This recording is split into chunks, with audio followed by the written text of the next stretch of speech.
ancien président de la République ou président de parti politique. 1. La préférence des faits à la polémique inutile. Il nous manque le désir de donner une sensibilité à Laurent Gbagbo, en minuscule.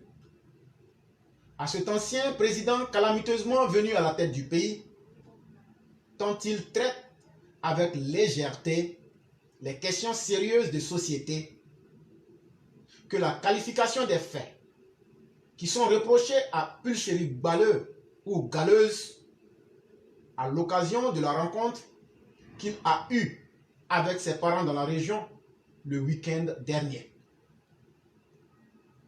Nous avons senti les vibrations de ces critiques sur l'arrestation de la pseudo-activiste Galleuse, sur l'exil volontaire de certains Ivoiriens dans les pays limitrophes et d'ailleurs, sur l'école, sur les comparaisons de gouvernance comme un manque de responsabilité et du non-respect de son droit de réserve sur les questions de justice et de qualification des agissements de l'État.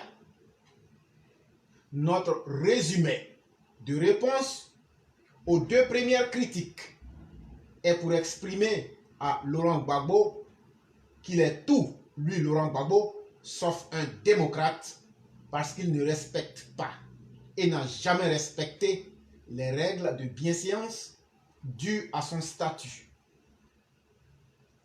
Pulchéri Galleuse, en minuscule, est inculpé pour des faits jugés extrêmement graves par le procureur de la République.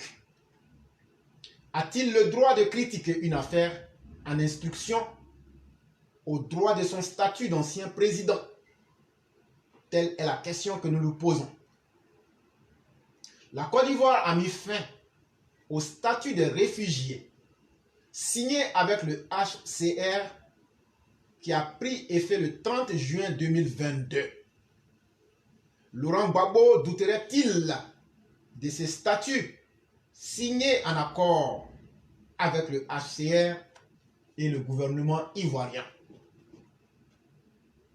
Ces questions, sous forme de réquisitoire, nous renvoient à faire une antithèse de son storytelling pour en ressortir les contrastes au cours de notre analyse.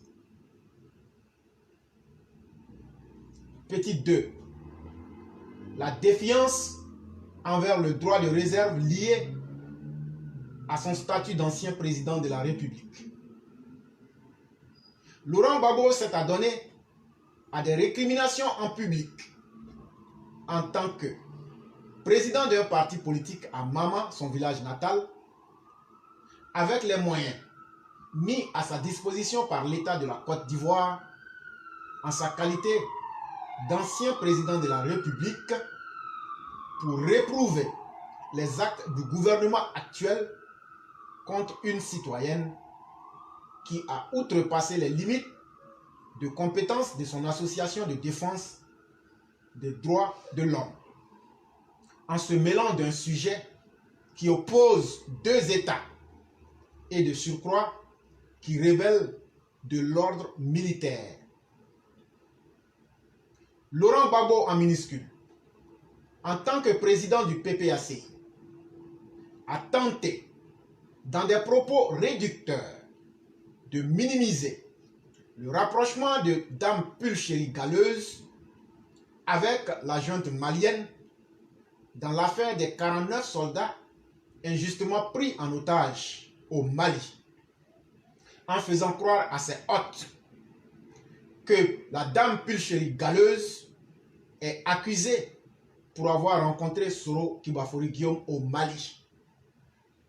Une version contraire à la position officielle du procureur de la République qui a bel et bien inculpé Pulchéri Galleuse sur la base de ses actes séditeux, des faits concrets et des propos très graves, extrêmement graves, d'accusation de l'État dont elle est esclave aujourd'hui pour être privé de liberté. Petit 3. L'immixtion d'un ancien président dans l'appréciation du juge.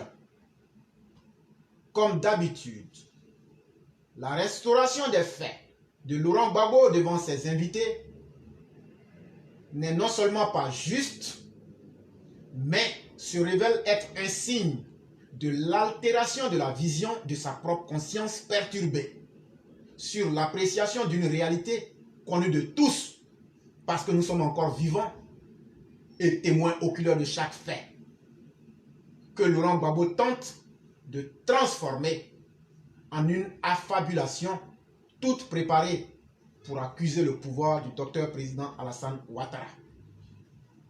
Les théories du complot commencent toujours par l'expression d'un soupçon. C'est pourquoi Laurent Gbagbo en minuscule a entrepris d'expliquer à ses invités que le comportement d'un juge, je le cite, ne devrait pas être de mettre sous mandat de dépôt un inculpé, considérant que l'enquête ne peut pas aboutir à une condamnation, en citant en exemple son cas à la CPI. Pour lui, Laurent Gbagbo donc, en minuscule, l'inculpé, c'est-à-dire Pulchérie Galeuse, doit rester en liberté jusqu'à l'aboutissement de l'enquête judiciaire contre elle. Disant les faits ainsi, Laurent Gbagbo fait référence massivement à son passé d'ancien détenu, dans le présent à cette occasion, pour qualifier d'anormal les actes du parquet dans l'affaire de Pulchérie Galeuse. Sauf que Laurent Gbagbo en minuscule ne dit pas. Ce que Laurent Gbagbo ne dit pas, c'est qu'il a été acquitté, non pas parce qu'il était innocent, mais parce que, pour preuve insuffisante. Si vous voulez, insuffisance de preuve. Petit 4. La mémoire. Une arme redoutable contre le mensonge. Laurent Gbagbo en minuscule a déclaré par ailleurs que la prison n'est pas une solution. Il avoue qu'en 10 ans passés, en tant que président de la République, jamais il n'a mis personne en prison. Cela n'est pas vrai. Parce que Ali Keïta, ex-journaliste, membre du RDR, a été arrêté le 23 septembre 2022 et écroué pendant 6 mois sans jugement sous le régime de Laurent Gbagbo.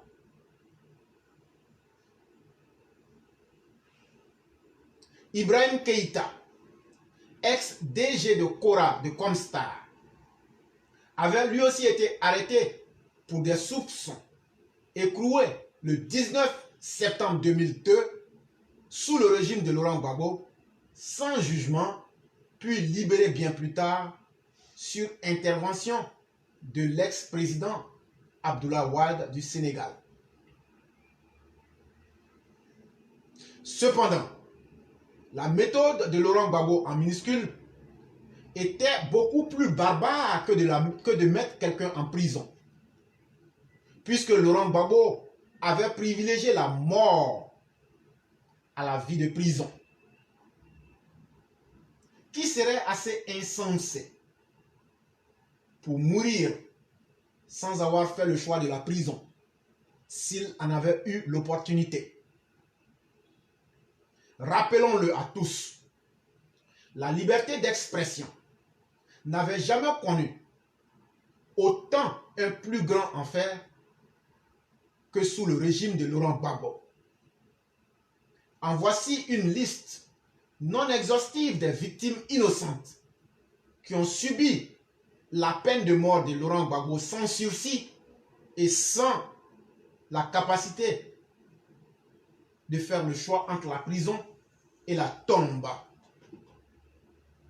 Le 6 janvier 2003, Samassi Mahmoud, imam professeur de lycée, a été assassiné par Laurent Gbagbo dans les escaliers de l'immeuble où il habitait. Le 2 février 2003, Camara H. Yerefin, comédien, a été enlevé et assassiné par Laurent Gbagbo. Le 21 octobre 2003, Jean Hélène, journaliste, a été assassiné par Laurent Gbagbo à bout portant au plateau. Le 16 avril 2004, Guy André Kiefer, journaliste enquêteur, est enlevé, porté disparu et tué par le régime Laurent Gbagbo.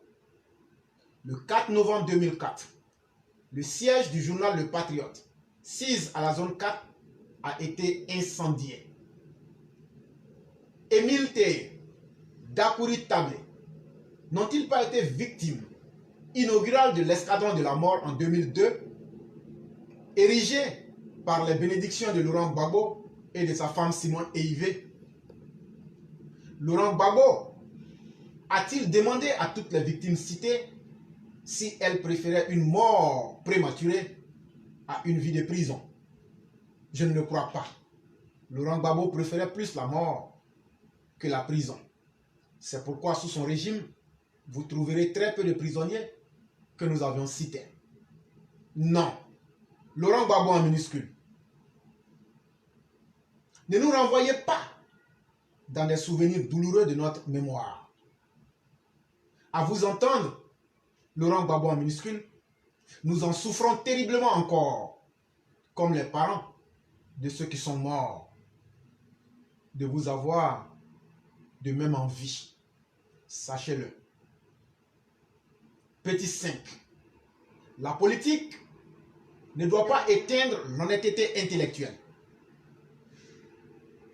Parlant de l'école, sans vouloir m'attarder sur ses ironies, la Côte d'Ivoire a connu un passage à vide de 17 années, sans en connaître une seule maternité d'université de la période de 1993 à 2010. Et de surcroît, le phénomène des Cambodgiens, une litote pour exprimer la surcharge des occupants dans les chambres d'étudiants, datait encore de cette même période, 93-2010. C'est le corbeau qui critique la noirceur. Les grandes écoles, dont Laurent Gbagbo en minuscule a critiqué la qualité de l'enseignement, ont proliféré à la faveur de sa gouvernance catastrophique du système éducatif en Côte d'Ivoire sous son pouvoir. Laurent Gbagbo en minuscule se souvient-il encore des raisons et des conséquences de la double vacation en Côte d'Ivoire? La critique est vraiment la compétence des incompétents. Par contre, le mérite du bienfait pour lequel il a perdu la mémoire, lui, Laurent Gbagbo, revient au régime actuel du président Alassane Dramane Ouattara pour avoir réussi à bonifier les infrastructures scolaires en dotant le sud, le nord, le centre, l'est et l'ouest d'universités. La Côte d'Ivoire en compte 8. 7 ont été construites sous l'ère du président Alassane Dramane Ouattara en tant que Premier ministre, puis en tant que président de la République, à la grande satisfaction des bénéficiaires et de leurs parents. Petit 6. Vide juridique ou laxisme sur l'encadrement des rôles des anciens présidents. Il est bon de rappeler à l'opinion que toutes ces nombreuses déclarations de Laurent Gbagbo en minuscule, Laurent le Violent, toutes ces déclarations violent son droit de réserve en son article 10 de la Constitution, qui l'oblige en tant qu'ancien président de la République de ne pas se prononcer sur la conduite des affaires de l'État à la stratégie économique, à la sécurité et au secret défense. Les textes relatifs au soutien matériel et en personnel apporté aux anciens présidents de la République répondent à une exigence de transparence et à un souci de les doter d'un statut conforme aux responsabilités exercées. Mais, qu'en est-il des règles fixant la manière permanente des statuts des anciens présidents de la République et des conjoints concernant les conditions de leur participation à la vie publique? Nous n'en voyons aucune précision d'après nos recherches. Petit 7. La question qui interroge les parlementaires sur leurs responsabilités. Le décret présidentiel, s'il a le mérite de conférer un statut matériel aux anciens présidents, il n'aborde évidemment pas leur statut juridique, qui est le seul moyen de leur faire respecter les droits de réserve. Le Parlement ivoirien doit se saisir de cette question pour introduire un projet d'amendement engageant une réflexion sur les possibilités d'abstraire les anciens présidents de toute attribution post-présidentielle, s'ils doivent continuer de bénéficier des avantages liés à leur retraite payés par le contribuable ivoirien. Cette analyse vient confirmer le vide juridique sur le rôle des anciens présidents que nous avions signalé dans notre poste précédent. C'est un texte d'analyse de notre aîné Koulibaly Khalil, cadre, membre influent et membre très déterminé du RHDP vivant au Canada. Cet article est tellement bien écrit et révèle tellement beaucoup d'incohérences dans le fonctionnement même des lois en Côte d'Ivoire qu'il est important. Avec tout ce que nous venons de signaler, est-ce que Laurent Gbagbo et nos anciens présidents, s'ils ne veulent pas se soumettre aux règles qui leur disent de s'abstenir d'avoir leur opinion sur la vie publique, c'est leur droit le plus absolu, mais en ce moment, ils ne peuvent plus donc bénéficier des largesses que leur paye le contribuable ivoirien. En Côte d'Ivoire, il faudrait que ce soit clair. Si on veut être ancien président, on se met dans les conditions du droit de réserve et on bénéficie des avantages payés par le contribuable ivoirien. Ou bien, on exerce son droit d'être toujours chef de parti et donc on perd les droits d'ancien chef d'État et on devient opposant et vous gagnez aussi les avantages accordés aux partis d'opposition. Il faut que nos décideurs, c'est-à-dire l'Assemblée nationale et le Sénat, essayent d'étudier cette question-là pour qu'on sache qui fait quoi. On ne peut pas être chef de parti, bénéficier de tous les avantages, être opposant, bénéficier de tous les avantages. Ce n'est pas sérieux. Sans omettre que les rentes viagères encore sont dans ce même contexte. C'est trop pour une Côte d'Ivoire qui n'est pas un pays des plus riches sur la planète Terre. Et dans le déroulé, il faut bien le dire, j'ai eu à faire quelques changements, mais là où je pense que ça peut poser peut-être problème, quand je disais pulchérie galeuse, ça c'est moi qui l'ai dit. Ce n'est pas ce que l'aîné a écrit. Il a écrit pulchérie galet. Et Laurent Gbagbo, il a écrit, c'est moi j'ai dit en minuscule.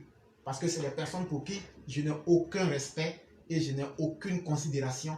J'ai même du dégoût pour ces personnes-là. Pulchérie galeuse et Laurent Gbagbo. Et c'est ma manière de le prouver.